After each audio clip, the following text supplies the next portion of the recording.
In the next set of lessons, we're going to be talking about data manipulation language, or DML for short. This is the process of inserting, updating, deleting, or restoring data within Salesforce. So from our previous lesson, I'm just going to clear out everything that we did. And for this set of examples, I'm going to be going through, we'll create a list of accounts, and then we'll insert that list of accounts, and we'll do other objects as well, and we'll be able to do some other manipulations. So I'm first going to start off with a list of accounts. So I'm going to first create that list. We'll call it ACCT list, and then new account, and then I'll add 2 accounts to that list. So one of the reasons for just doing accounts is because all you need for inserting the object out of the box is just a name. So we'll do Wayne Manor, and then I'll add another one to the list. We'll do Apex tutorial account. So I'll do add, and then new. Actually, I'm just going to copy, paste, and call it Apex tutorial account. Okay, so now we have this list of accounts, and then I can insert that list, and then we can take a look and see what happens when we insert that. So I'm going to just debug that list.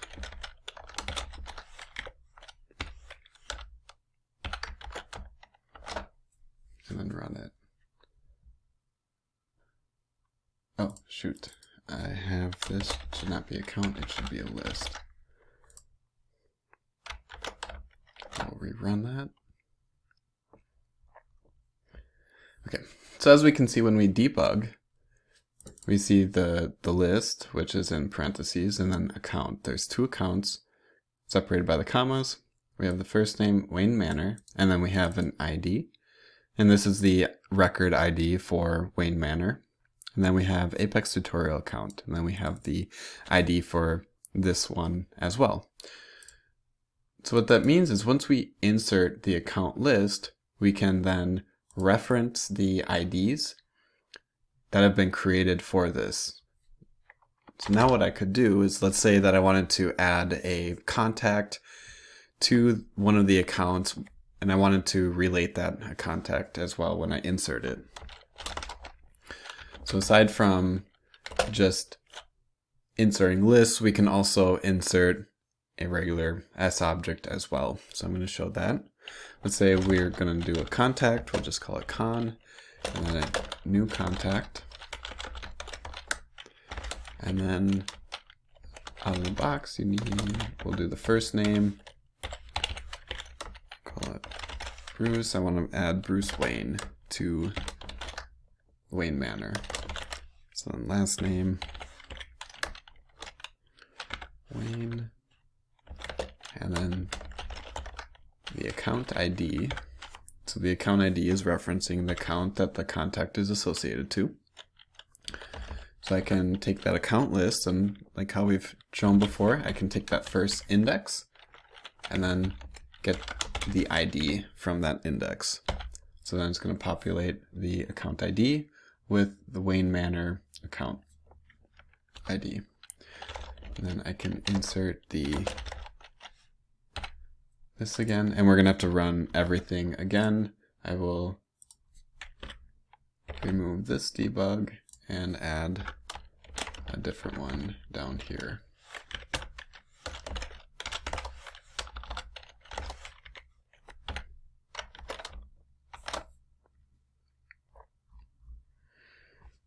Okay, so now we can see when we ran it, we have a contact with the first name Bruce, last name Wayne. We have the account ID, which is the ID, it's going to be the ID for Wayne Manor. And then because we inserted it, we have the ID for the contact as well.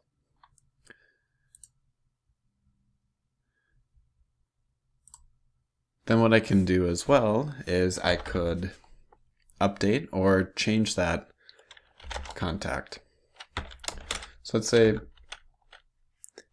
that record really is not supposed to be representing Bruce Wayne. We want it to represent Alfred Pennyworth. So we can change the name to Alfred Pennyworth, and then I can update again.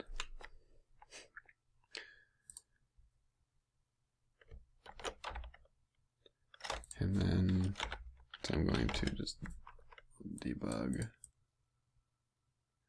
keep that one, do the next one. Right. When I run this, I can see, so on line 10, we debugged Bruce Wayne with this account and this ID. And then as we update the record, it's the same record because it's the same ID. And we can see that the first name is now Alfred, the last name is Pennyworth. So we updated that ID, or that record. What we can also do is, let's say that we just have the ID. For whatever reason, if we had an ID and we wanted to update a specific field based on that ID that we had, we can also create a new S object. We'll call it update contact back. So we're going to update the contact back to Bruce Wayne, but we're not going to use this contact. We're going to use a new S object variable. I'm going to create a new contact and then populate the ID with con.id, and then the first name is going to be Bruce Wayne, or Bruce. The last name is going to be Wayne.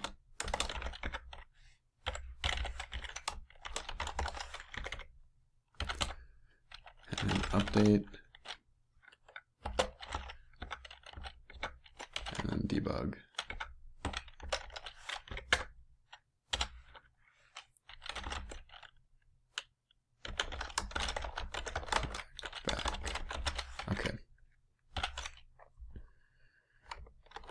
Now if I run everything again,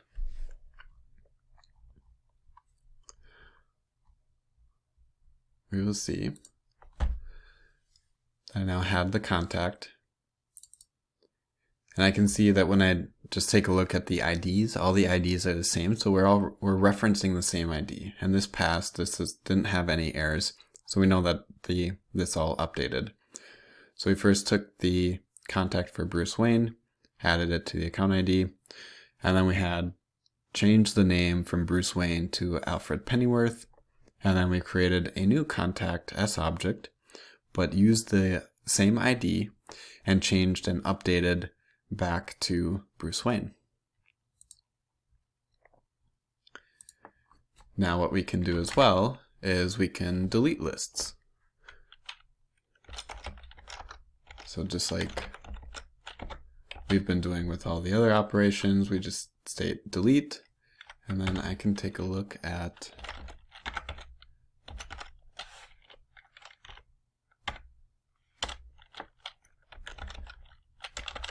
so this time we'll just have a string, we'll call it account list, and then we'll output the account list.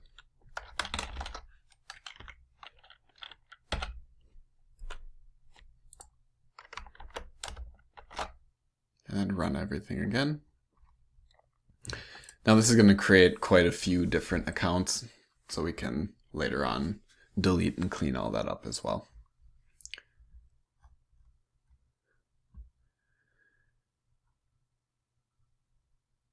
All right.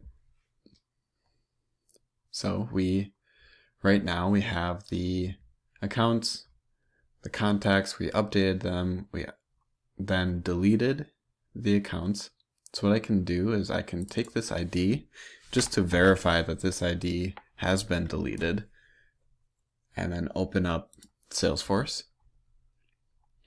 By clicking this open org window right here, we're still connected to the org.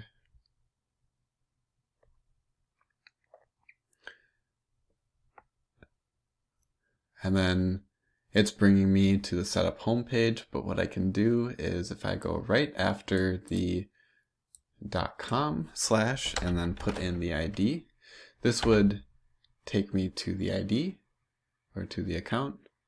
But because that account is not there, we have a problem because it's been deleted already. That's how we know that it has been deleted.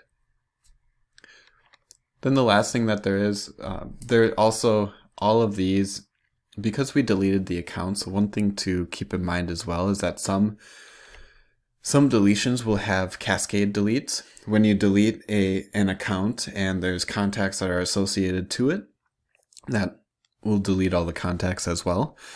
Same as if there's any master detail relationships that you create. If you create S objects and then have a master detail relationship towards them, it's going to be a cascade delete if you delete the parent. And we can see that as well just by putting in the contact. So we can see right here it was looking for the account. If I do the same thing with the contact, we can see that it's having a problem because it's not there. Okay. The next thing that we're going to go through is undeleting. So if we undelete that list, then everything should be able to come back and we can use those IDs and find those contacts and accounts again.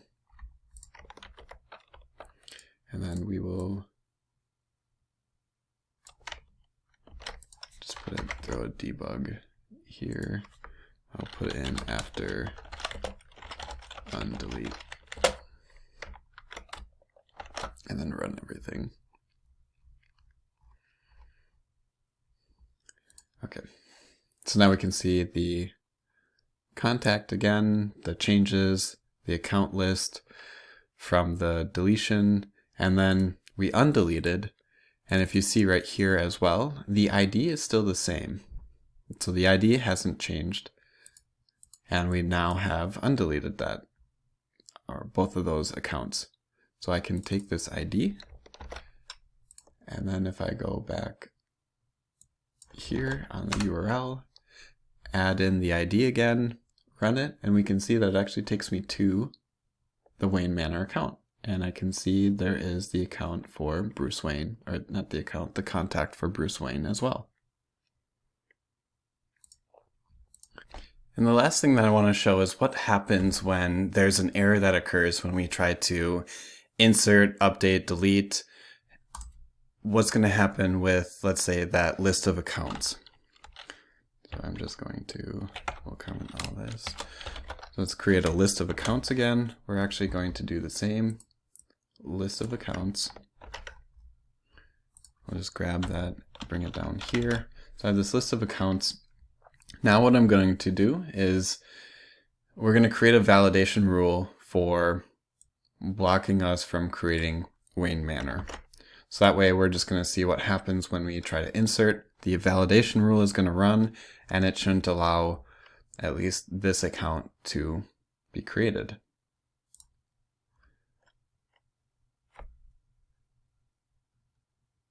And let's go to the org. And then I'm going to go to Object Manager, Account, Validation Rule, New. We'll just call it Wayne Manor. Okay. And then so for the validation rule itself, if name is equal to Wayne Manor, then it's going to run true, and that's going to trigger the validation rule. So then for the message, you cannot insert Wayne Manor. We'll just have it be at the top, it doesn't matter. Okay, so now we have this validation rule, we have it active. So if we try to create an account with the name of Wayne Manor, it's going to trigger that validation rule. And then let's run this again.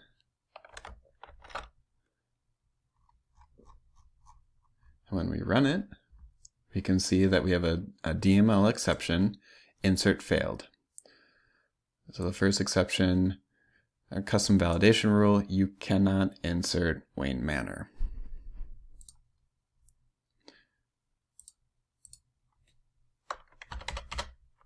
So it's not going to let us do that because we have that validation rule. Now I'm going to show as well, just to kind of reinforce. Let's say that we had an account of, we'll say we have account list with 2 Apex tutorial accounts. We're going to run this. We can debug, see that it runs.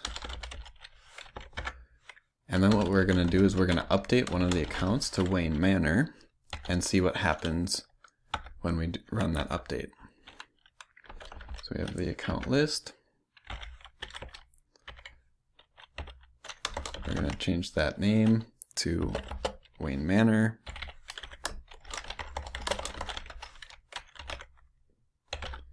And then I'll just update the other account as well. We'll just call it name change. So name change just to show the name changed. And we update the account list. So now let's run all of this and see what happens.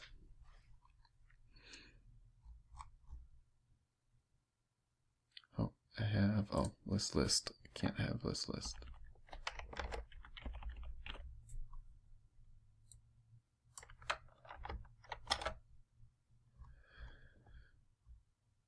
Okay, now this ran.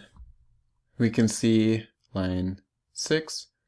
So this is that first account list debug. We see that there's the account tutorial.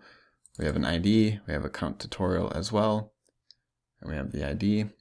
So we try to change that name to Wayne Manor, and then we try to update. So now what happens if we try to find that account?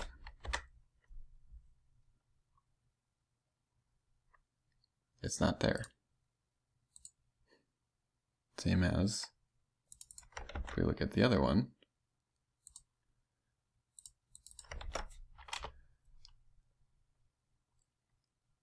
That one is not there either. And the reason for that is because we're just doing the insert and update, and this is all within the same transaction, and I'll talk about transactions later on. Because the update failed, the insert failed as well. Now in the next lesson, what we're going to talk about is we're going to talk about a different way to perform DML operations that's going to give us the ability to insert and update some of the S objects or the records, even though some may be failing. So I'll see you in the next lesson.